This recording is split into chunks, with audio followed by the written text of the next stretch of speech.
இன்றைக்கி உருளைக்கிழங்கு தொக்கு பண்ணலாங்க. எப்படி பண்ணலான்னு பார்க்கலாம். கடாயில் 2 டேபிள் ஸ்பூன் எண்ணெய் சேர்த்துக்கலாம். சூடாகிடுச்சுங்க. 1/2 டீஸ்பூன் கடுகு,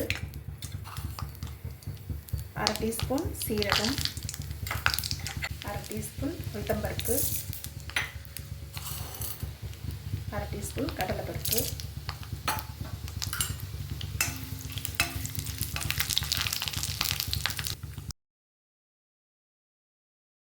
தாளிப்பு கொஞ்சம் வறுபட்ட பிறகு கருவேப்பிலை கொஞ்சம், பூண்டு 6 பல் இடித்து சேர்த்துக்கலாங்க.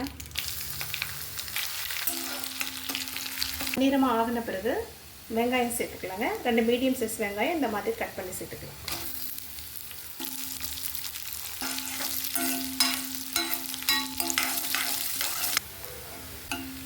வெங்காயம் வதங்கிடுச்சுங்க. இந்த மாதிரி லைட்டு கோல்டன் கலர் வர வரைக்கும் வதக்கிக்கணும். 1/4 டீஸ்பூன் மஞ்சள் தூள், 1 டீஸ்பூன் குழம்பு மிளகாய் தூளுங்க. உங்கள் காரத்துக்கு ஏற்ற மாதிரி நீங்கள் சேர்த்துக்கலாம்.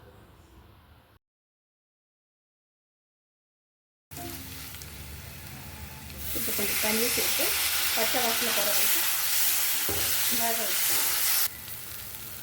இப்போ தேவையான அளவு தண்ணி சேர்த்துக்கலாங்க. கிரேவி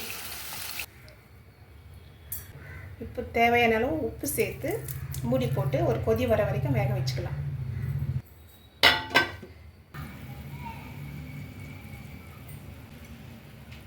கால் கிலோ உருளைக்கிழங்குங்க வேக வச்சு தோல் நீக்கி வச்சுருக்கேங்க.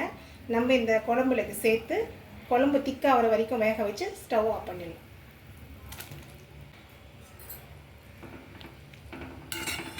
லோ ஃப்ளேமில் வேக வச்சா போகிறோங்க.